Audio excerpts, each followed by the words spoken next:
Hello दोस्तों, welcome back to the channel perfume theory. आज के इस वीडियो में हम लोग रिव्यू करने जा रहे हैं एक काफ़ी फेमस फ्रेग्रेंस को, जिसका नाम है ज़र्ज ऑफ नैक्सॉस। तो चलिए करते हैं रिव्यू की शुरुआत।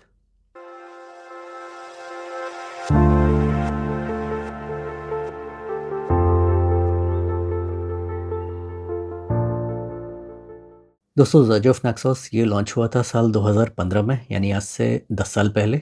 और ज़र्ज ऑफ ने इसके पीछे जो परफ्यूमर हैं उनका नाम डिस्क्लोज़ नहीं किया है। हो सकता है इसके पीछे कुछ वजह हो, कुछ कॉन्फिडेंशियलिटी एग्रीमेंट हो। अगर आपको इसके परफ्यूमर का नाम पता है तो आप प्लीज़ कमेंट सेक्शन में बताइए। तो आप देख सकते हैं दोस्तों, इसके बॉटल पे 1861 मेंशन्ड है। तो इसका भी एक सिग्निफिकेंस है। इसके सिग्निफिकेंस को भी हम लोग आज जानेंगे। मैं बहुत ज़्यादा इसमें टाइम नहीं लूँगा। तो हम लोग मेनली बात करेंगे कि ये इसकी खुशबू कैसी है, रियल वर्ल्ड में कैसा स्मेल करता है, परफॉर्मेंस की बातें करेंगे, इसका इसके यूज़ केस के बारे में बात करेंगे। सेंट प्रोफाइल जैसे कि हम लोग अपने रिव्यूज़ में बात करते हैं, सिमिलरली वैसे ही करेंगे। तो जो 1861 का सिग्निफिकेंस है, तो यहाँ पर आप 1861 से आप ये समझ सकते हैं कि इटली का जो यूनिफिकेशन है। आप देख सकते हैं यहाँ पर इसके बॉटल पे 1861 मेंशन्ड है। तो 1861 में इटली का यूनिफिकेशन हुआ था। तो पहले इटली अलग-अलग स्टेट्स में, यानी अलग-अलग राज्यों में बँटा था। For example kingdom of two Sicilies, फिर पैपल स्टेट्स, फिर कुछ डचीज़ थे, तो ऐसे कुछ और भी थे। तो ये सब राज्य मिलके एक इटली का एक कंट्री बना। इटली बेसिकली एक पेनिनसुला कंट्री है दोस्तों। पेनिनसुला मतलब जो तीन साइड से वाटर बॉडीज से घिरा है और एक साइड लैंड से घिरा है। तो आप देखेंगे कि वहाँ पे शहर में कैनाल्स वगैरह बने हैं, बोटिंग वगैरह होती है, वो लोग सफ़र भी करते हैं, उसी पे लोग सामान भी बेचते हैं। तो इटली की कुछ ऐसी कहानी है। और ये तो यूनिफिकेशन 1861 में हुआ, लेकिन जो इटली का जो कैपिटल है रोम, वो 1870 में जाके वो कैपिटल बना। तो शायद इसीलिए कहते हैं कि Rome was not built in a day. तो हो सकता है जो ये जो कहावत है इसी के लिए, इसी पे लागू होती है, इसी यूनिफिकेशन वाली जो हिस्ट्री है। और कोई भी चीज़, जैसे दोस्तों जो यूनिफिकेशन है वो अचानक से नहीं होता, अचानक से 1861 नहीं आ गया। तो इसके पीछे एक स्ट्रगल रहता है, जैसे कि हमारे आज़ादी के टाइम एक स्ट्रगल था। तो सिमिलरली हर जगह की आज़ादी में एक स्ट्रगल होता है। तो चलिए, ये तो कुछ 1861 वाली कहानी है। और 1861 वाली सीरीज़ में ज़र्जॉफ ने 3 फ्रेग्रेंसेस को लॉन्च किया है। एक तो ये हो गया नैक्सॉस, दूसरा रेनेसा और तीसरा ज़ेफ़िरो। तो ये तीनों 1861 वाली सीरीज़ का पार्ट है। तो इसके बॉटल की डिज़ाइन की बात की जाए तो आप देख सकते हैं इसका बॉटल कुछ इस तरह का दिखता है। अगर मैं आपको पास से दिखाऊँ, यहाँ पर ज़र्जॉफ मेंशन्ड है। यहाँ पर कुछ ऐसा दिखता है ये ब्रांडिंग के साथ। यहाँ पर एक डिज़ाइन सा है और यहाँ पर आपको नोट्स मिल जाएगा, तो आप नोट्स देख सकते हैं। और ये एक टेस्टर यूनिट है, तो यहाँ पर आप देखिए छोटा सा एक टेस्टर भी मेंशन्ड है। अगर मैं इसके कैप को ओपन करके दिखाऊं, तो यहाँ भी ज़र्जॉफ का एक ब्रांडिंग है इसके एटोमाइज़र पे। और इसके कैप के अंदर भी एक एटोमाइज़र पे एक ब्रांडिंग है, अंदर इंटीरियर वाले साइड में। और बाहर में कुछ ऐसा दिखता है। तो ये तो हो गए इसके डिज़ाइन की बातें। और हाँ, यहाँ पर आपको बैच कोड्स वगैरह मिल जाएंगे। तो जो टेस्टर का जो प्रेजेंटेशन होता है वो थोड़ा सा सादा एक वाइट बॉक्स में आता है। और जो इनका रिटेल यूनिट है वो थोड़ा सा अच्छा दिखता है, मतलब उसका बॉक्स जो कि आप यूजुअली डिस्कार्ड कर देते हैं। तो यहाँ पर मेरे 2000 रुपये बच रहे थे, तो मैंने टेस्टर यूनिट ऑप्ट किया। तो बात करते हैं इसके सेंट प्रोफाइल की। तो ये अपने नेचर में स्वीट है। यहाँ पर आपको पाउडरी एलिमेंट मिलेगा, हनी का इस्तेमाल है। यहाँ पर आपको टोबैको मिलेगा। कुछ आपको जो टोबैको का नोट है वो बहुत इंटेंस नहीं है, वो लीफ़ी टोबैको है, टोबैको लीफ का यहाँ पर इस्तेमाल है। कुछ आपको अगेन स्पाइसी एलिमेंट्स मिलेंगे।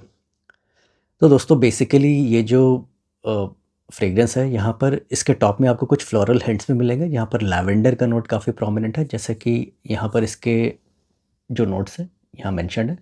तो इसके टॉप में आपको लैवेंडर की और एक सिट्रस की काफ़ी अच्छी ओपनिंग मिलेगी। तो यहाँ पर बर्गामोट, लेमन, लैवेंडर इसके नोट्स में मेंशन्ड है, इसके टॉप नोट्स में। तो यहाँ पर लैवेंडर और सिट्रसी नोट्स आपको प्रोमिनेंट मिलेगा। जैसे ही आप इसको स्प्रे करेंगे आपको लगेगा कि ये एक फूशर, सिट्रसी फूशर फ्रेग्रेंस है, लेकिन बाद में ये जैसे ही आप स्प्रे करेंगे तो इसके कुछ ही सेकंड्स के बाद ये बदलने लगता है। फिर इसके हार्ट नोट्स में कुछ दालचीनी जैसे सिनेमन, उसका नोट है हनी का, काफ़ी अच्छा यहाँ इस्तेमाल है। कैशमेरन एक जो वुडी नोट आता है, और यहाँ पर जैस्मिन सैम्बाक यानी कि जैस्मिन का भी एक फ्लोरल एलिमेंट है जो कि मुझे इतना पता नहीं लगता। आगे चल के मैं रियल वर्ल्ड सिनेरियो की बात करूँगा, रियल वर्ल्ड में एक ऐसा स्मेल करता है। और इसके बेस नोट्स में आपको टोबैको लीफ, जो एक लीफी टोबैको है, उसकी इसकी खुशबू मिलेगी। टोंका बीन और वनीला, वनीला इसको थोड़ा सा पाउडरी एलिमेंट देता है। तो कुछ ऐसे ही इसकी इसकी नोट्स हैं। तो रियल वर्ल्ड में ये कैसा स्मेल करता है, तो आप इसको जैसे ही स्प्रे करेंगे, ये स्टार्ट होता है, ओपन होता है एक लैवेंडर और सिट्रसी ओपनिंग के साथ। तो इसकी जो लैवेंडर की खुशबू मुझे काफ़ी अच्छी लगती है, और ये मुझे फूजर इस कुछ फूजर फ्रेग्रेंस की याद दिलाता है। फूजर बाबा शॉप में जैसे लैवेंडर की ओपनिंग होती है, लेकिन अगेन उधर पेपरी एलिमेंट भी होता है बाबा शॉप में, लेकिन यहाँ पर बस आपको लैवेंडर और सिट्रसेस की ओपनिंग मिलेगी, जो इसको थोड़ा सा फूजर डायरेक्शन में लेके जाती है। और जैसे ही कुछ सेकंड्स क्रॉस होते हैं, तो यहाँ पर आपको एक एक स्वीटनेस मिलेगी हनी की, जो कि मुझे लगता है कि हाँ, इसको गवर्नमेंट डायरेक्शन में लेके जाती है। और साथ ही साथ यहाँ पर आपको कुछ टोबैको लीफ की एक नोट मिलेगी। ये बहुत स्पाइसी नहीं है टोबैको वाले डायरेक्शन में, लेकिन हाँ, यहाँ पर आपको सिनेमन का भी आपको काफ़ी अच्छा इस्तेमाल मिलेगा। टोबैको ऑन योर फेस नहीं है, मैन इन ब्लैक वाला जैसा टोबैको नहीं है यहाँ पर। एक माइल्ड हिंट है टोबैको का, जैसे कि आप समझ सकते हैं वर्साचे ड्रीमर। वर्साचे ड्रीमर में जैसे टोबैको ब्लॉसम का इस्तेमाल किया गया है, तो वो ऑन योर फेस वाला टोबैको नहीं है, एक आपको हिंट मिलता है टोबैको का। तो सिमिलरली काइंड ऑफ यहाँ पर आपको वैसा ही हिंट मिलेगा। जैसे उधर टोबैको ब्लॉसम है, लेकिन यहाँ टोबैको लीफ है, तो वो बहुत ज़्यादा ऑन योर फेस वाला टोबैको नहीं है। तो आपको इस बात का ख्याल रखना है।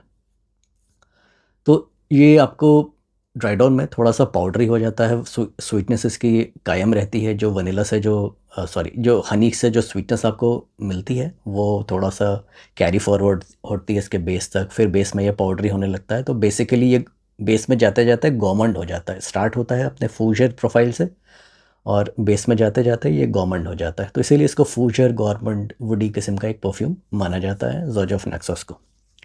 अगर मैं परफॉर्मेंस की बात करूँ, तो इससे मुझे काफ़ी अच्छी परफॉर्मेंस मिल जाती है। मेरे स्किन पे लगभग ये अराउंड 6 आवर्स तक लास्ट करता है। इसका जो प्रोजेक्शन है मुझे काफ़ी अच्छा लगा। तो प्रोजेक्शन की अगर मैं बात करूँ, तो 3 घंटे तक इसका प्रोजेक्शन मुझे पता लग रहा था। फर्स्ट 2 आवर्स थोड़ा सा स्ट्रांग है, तीसरे घंटे में थोड़ा सा आपके करीब आ जाता है, लेकिन 1 फीट तक का आपका प्रोजेक्शन ये मेंटेन करके रखता है। तो 7वें घंटे तक जैसे मैं उठ रहा था, चल रहा था, फिर रहा था, तो ये मुझे पता लग रहा था कि हाँ, मेरे साथ एक इसका सेंट बबल कैरी हो रहा है। और 10वें घंटे तक मैं इसको अपने कपड़े पर महसूस कर रहा था, उसके बाद मैं सो गया। तो इसको मैंने वैसे मल्टीपल वेयरिंग्स दी हैं, तो जो मोस्ट मेमोरेबल जो वेयरिंग है वो मैं आपके साथ शेयर कर रहा हूँ। 10 घंटे तक इजीली आपको पता लगेगा। ये वैसे ऑन कॉटन, जैसे कि ये एक कॉटन कपड़ा है, इस पे इसकी जो लास्टिंग है ये मोर देन 10 आवर्स रहेगी, लेकिन जो सियाज है, वो जो बबल है, वो इतना ज़्यादा प्रोमिनेंट नहीं रहेगा। बबल आपके साथ 10 घंटे तक ये कैरी करेगा। तो ऐसे कुछ इसकी परफॉर्मेंस है। किसके लिए है ये, वैसे के वेबसाइट पे आपको मेन वेमेन दोनों के लिए मिलेगा, तो मेन वेमेन दोनों लगा सकते हैं। बहुत ज़्यादा ओवरली स्पाइसी नहीं है, लेकिन मुझे ऐसा लगता है कि इस तरह के फ्रेग्रेंसेस वुमेन मेन पे ज़्यादा पसंद करती हैं। तो बेसिकली मुझे लगता है कि ये थोड़ा सा इंक्लाइंड टुवर्ड्स मेन है। तो कुछ इस तरह का ये परफ्यूम है। अगर मैं ओकेशन की बात करूँ, तो ये एक स्पेशल ओकेशन वाला परफ्यूम है। अगर आप किसी फंक्शन में है, आउटडोर इवेंट में है, तो आप इसको एंजॉय करेंगे, ख़ासकर वो शाम या रात का वक्त हो। और अगर मैं सीज़न की बात करूँ, तो ये फॉल, विंटर और स्प्रिंग सीज़न वाला एक परफ्यूम है। तो 3 सीज़न में आप इसको इजीली वेयर कर सकते हैं। समर्स में थोड़ा सा क्लॉइंग हो जाएगा। मैंने इसके 6 स्प्रेज किए थे, तो मुझे थोड़ा सा एक क्लॉइंग लग रहा था इनिशियल पहले 1 घंटे तक। तो आप इसके स्प्रेज अपने हिसाब से करें, क्योंकि मेरी नोज़ थोड़ी सेंसिटिव है, मुझे फ्रेग्रेंस पता लगता है काफ़ी देर तक। कभी कभी मैं नोज़ ब्लाइंड होता हूँ किसी किसी एक आध प्रोफाइल से, लेकिन ज़्यादातर मुझे जो फ्रेग्रेंसेस हैं वो पता लगते हैं। मैं नोज़ ब्लाइंड जल्दी नहीं होता किसी भी फ्रेग्रेंस से। कुछ एक फ्रेग्रेंसेस हैं, जैसे जो कुछ मस्की फ्रेग्रेंस होते हैं जिसमें बहुत हैवी एम्ब्रॉक्सन होता है, तो उस वजह से कभी कभी मेरी भी नोज़ है वो ब्लाइंड हो जाती है। मुझे भी कभी कभी स्मेल नहीं करता, लेकिन मेरे आसपास वालों को करता है। तो उसका एक सोल्यूशन है। अगर आप नोज़ ब्लाइंड हो रहे हैं, तो आप किसी एक दूसरे कपड़े पर आप फ्रेग्रेंस को स्प्रे कर दें, किसी और पे स्प्रे कर दें, तो कोई और अगर आपके आसपास से गुजरेगा तो उसकी खुशबू आपको मिलेगी। तो इस तरह से आप टेस्ट कर सकते हैं किसी भी परफ्यूम के परफॉर्मेंस का। आप उसको जज कर सकते हैं अगर आप नोज ब्लाइंड होते हैं तो। यूजुअली मैं नहीं होता, तो 6 स्प्रेज मेरे लिए थोड़ा सा ओवरवेलमिंग हो रहा था, तो मैं सजेस्ट करूँगा ख़ुद के लिए 4 से 5, और आप अपने हिसाब से नंबर ऑफ़ स्प्रेज को कैरी कर सकते हैं। ये टोटली आप पर डिपेंड है तो दोस्तों, क्योंकि ये एक सब्जेक्टिव चीज़ होता है नंबर ऑफ़ स्प्रेज। आप चाहे 10 करिए, चाहे 5 करिए, वो आपकी मर्ज़ी है। तो मेरे लिए 6 इज़ मोर देन इनफ। थोड़ा सा ज़्यादा है लेकिन 5 ठीक है। तो ये तो हो गई सीज़न की बातें, फॉल, विंटर, स्प्रिंग्स, ये 3 सीज़न में आप इसको वेयर कर सकते हैं, स्पेशल ओकेशन में वेयर कर सकते हैं। अगर मैं क्वालिटी की बात करूँ तो इसकी क्वालिटी लाजवाब है। हाँ, इसमें जो एक बात है कि क्वालिटी तो खैर अच्छी है, लेकिन सेंट प्रोफाइल आपको पसंद आनी चाहिए। अगर आपको स्वीट फ्रेग्रेंसेस पसंद हैं, गवर्नमेंट फ्रेग्रेंसेस पसंद है, तो आपको इस तरह के फ्रेग्रेंस पसंद आएंगे। यूजुअली यूजुअली मैं अपनी बात करूँ तो यूजुअली मुझे गवर्नमेंट फ्रेग्रेंस थोड़े से क्लॉइंग लगते हैं, इसीलिए मैं उनसे थोड़ा सा दूर रहता हूँ। जैसे कि यहाँ भी मुझे 6 स्प्रेज में थोड़ा सा क्लॉइंग लगा था, ऐसा लगा था कि मैंने नंबर ऑफ़ स्प्रेज ज़्यादा कर लिए। तो ये मुझे लेकिन ख़ासा पसंद आया, ये अच्छा लगा, तो मैं इसको वेयर करना चाहूँगा, लेकिन 4 से 5 sprays will be more than enough for me. अगर मैं सूटेड अप हूँ, ब्लेजर्स में हूँ, कोट में हूँ, किसी वेल ड्रेस्ड अटायर में हूँ, मैं किसी ओकेशन में जाने वाला हूँ, कोई स्पेशल ओकेशन है, किसी फ्रेंड की शादी है, बर्थडे पार्टीज़ हैं, कहीं भी आप एक हाइपोथेटिकल सिनेरियो अपने दिमाग में ले लीजिए। शाम का वक्त है, रात का वक्त है, डेट नाइट के लिए भी काफ़ी अच्छा फ्रेग्रेंस है, क्योंकि वुमेन इस तरह के फ्रेग्रेंसेस को आप पे पसंद करती हैं। तो ऐसा कोई भी ओकेशन हो जो कि शाम या रात का हो, हल्की ठंड हो, तो आपको इसको लगा के मज़ा आने वाला। तो ये कुछ इस तरह का फ्रेग्रेंस है। कॉम्प्लीमेंट पुलर काफ़ी अच्छा है, कॉम्प्लीमेंट पुलर फ्रेग्रेंस है, जैसे कि क्वालिटी इसकी अच्छी है, तो आपको भी ये हवा में अच्छा लगेगा और दूसरों को भी ये पसंद आने वाला है। तो कुछ इस तरह का फ्रेग्रेंस है। सिग्नेचर सेंट वर्दी दोस्तों, इस तरह के फ्रेग्रेंस को आप स्पेशल ओकेशन में यूज़ करना प्रेफर करेंगे, तो मुझे लगता है कि सिग्नेचर सेंट के लायक नहीं, लेकिन आप चाहे तो अब अपने हिसाब से किसी भी फ्रेग्रेंस को आप लगा सकते हैं, यूज़ कर सकते हैं। अगर मैं प्राइस की बात करूं तो ये लगभग आपको 15 से 17 हज़ार के बीच में मिल जाना चाहिए।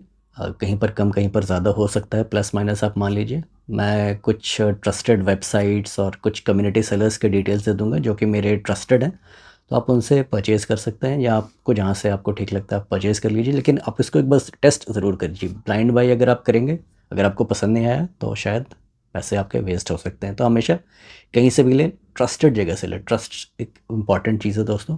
और आप कहीं से भी फ्रेग्रेंस को बाई कर रहे हैं, चाहे वो एक वेबसाइट हो, लेजिट वेबसाइट हो, या फिर कोई भी कम्युनिटी सेलर हो, तो आप अनबॉक्सिंग वीडियो प्लीज़ बनाइए, प्लीज़ ज़रूर बनाइए। आपके काफ़ी सारे पैसे बचने वाले हैं, क्योंकि अगर आप नहीं बनाते हैं और फ्रेग्रेंस में कुछ प्रॉब्लम होती है, तो आपके पास कोई प्रूफ नहीं रहेगा, और लोग जल्दी एक्सेप्ट भी नहीं करते हैं फ्रेग्रेंसेस को। तो हम अनबॉक्सिंग वीडियोस किसी भी फ्रेग्रेंस के लिए, मेरे लिए, मैं तो कहूँगा कि मस्ट है। तो दोस्तों, ये था एक रिव्यू ज़र्जॉफ के मैक्सॉस का।